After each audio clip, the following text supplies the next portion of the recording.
Charles turned 90 last week. He's thoughtful, clear, and determined to keep his agency at the end of life. His question: what are my options if I want to die with dignity? This Tuesday triage is about medical aid in dying, not assisted suicide, though people often confuse the two. We'll clear up what it really means and what the law says for families like Charles. Welcome to the Death Readiness Podcast. This is not your dad's estate planning podcast. I'm Jill Mastriani, former estate attorney, current realist, and your guide through wills, trusts, probate, and the conversations no one wants to have. If your Google search history includes, "Do I need a trust? What exactly is probate? And am I supposed to do something with mom's will?" You're in the right place. My dad once told me that my mom had asked him to help her die. He had Googled it. That's all he knew to do. He quickly found out it wasn't legal in New York, where they lived. That's a big thing to have to Google on your own.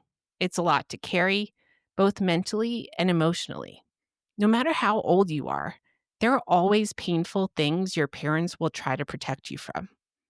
But unbeknownst to my dad, I was having the same questions, and I was also keeping them to myself. I remember when my mom was sick. Sometimes I couldn't find her in the rooms in the house where I expected her to be. A few times I opened closed doors, bracing myself to find her dead by her own hand. I wouldn't have been surprised. My mother was fiercely independent. She had agency. She's the woman who, when I was determined to complete 300-meter repeats on the track after a snowstorm, didn't just drop me off with a shovel. She grabbed her own shovel, cleared lane 1 alongside me, and yelled out my splits. I wanted to win a national championship that year. And I did, because she saw my determination and encouraged me to forge my path. By her early 60s, my mom was slowly dying from progressive supranuclear palsy, or PSP, a rare degenerative brain disorder with no cure. Linda Ronstadt, due to her diagnosis, has brought some attention to it recently. My mom died on September 22, 2012. If she had a choice, I believe she might not have waited that long. Things may be changing for New Yorkers. The Medical Aid in Dying Act, or MAID, has passed both the state Senate and Assembly and is now before Governor Hochul for her signature. Today's question from Charles came by way of his daughter, Becky, who's an avid listener of the Death Readiness podcast. Becky discovered the show when she saw one of my yard signs while out walking in Nashville. That sign, and the yard it adorned, happened to belong to my law school roommate and one of my closest friends. I love that connection, and I especially love that Charles felt comfortable asking Becky this question, and that she passed it along to me. Charles doesn't want to rely on Google for something this important, and I don't blame him. This is one of those topics we quietly Google, maybe in the middle of the night, and then tuck it away on a shelf, hoping we never have to face it. But here, on this podcast, we take those hard questions off the shelf, dust them off, and turn on the light to figure out what's really going on. If this episode has you thinking about end of life and what would happen to your family if something happened to you, I can help you get organized and create a plan that truly reflects your goals. My estate planning support services are designed to make the process clear and manageable. Whether you're just getting started, reviewing your existing plan, or trying to make sense of complex legal documents, I'll help you gather, organize, and review your personal financial and legal information, find and vet an attorney in your state, prepare for and navigate meetings with that attorney, understand your estate plan in plain language, and make sure everything is implemented and organized so your loved ones aren't left guessing. To learn more or get started, visit deathreadiness.com/services, and I'll include a link in the show notes. Together, we'll make sure you and your family are ready for whatever comes next. In answering Charles's question, let's start with the basics. What is medical aid in dying? It's a medical practice that allows a terminally ill, mentally competent adult, someone with a prognosis of 6 months or less to live, to request a prescription from their physician that they can use to peacefully end their life. Medical aid in dying legislation is complex. These laws cover more than just who's eligible. They address things like life insurance and even how and where the medication can be taken. Right now, 11 states plus Washington, D.C. have laws permitting medical aid in dying. Charles's home state of Tennessee is not one of them.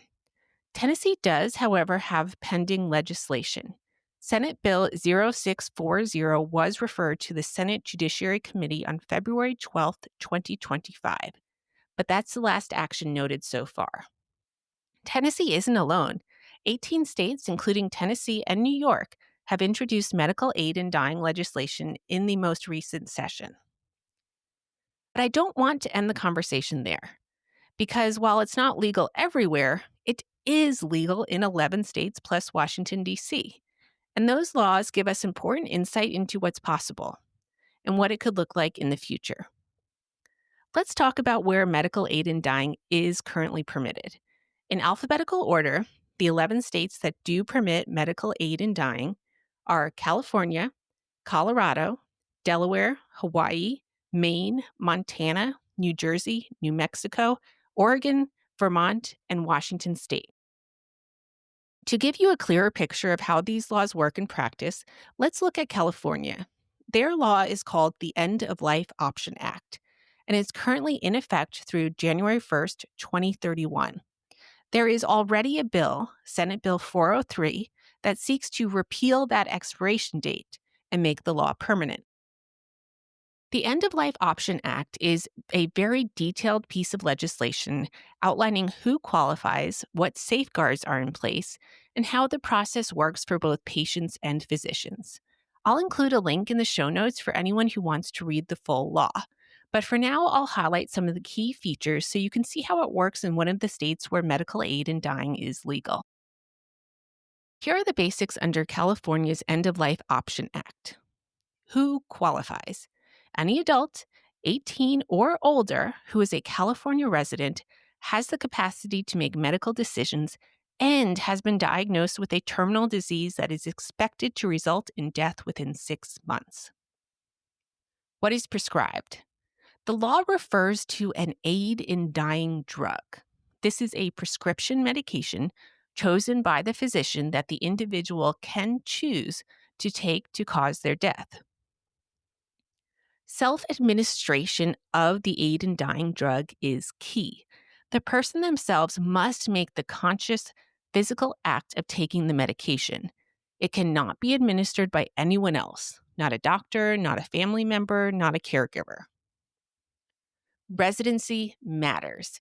You have to prove you live in California, and the law spells out exactly how. A state driver's license or ID, voter registration, proof of owning or renting property, or filing a California tax return. The individual has to be competent, terminally ill, and acting voluntarily. It's important to understand that California's medical aid in dying law requires mental capacity.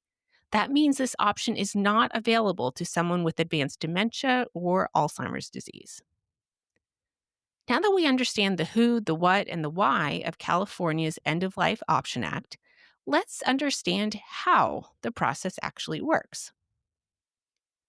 The individual has to make 2 oral requests to their attending physician spaced at least 48 hours apart. Then a third request must be made in writing. The written request has to be in a specific legal form and signed by the individual in front of 2 adult witnesses. These witnesses must attest that the individual signed voluntarily in their presence and that the individual appeared to be of sound mind and not under any duress, fraud, or undue influence. Before an aid in dying prescription can even be written, the attending physician must follow a series of very specific steps.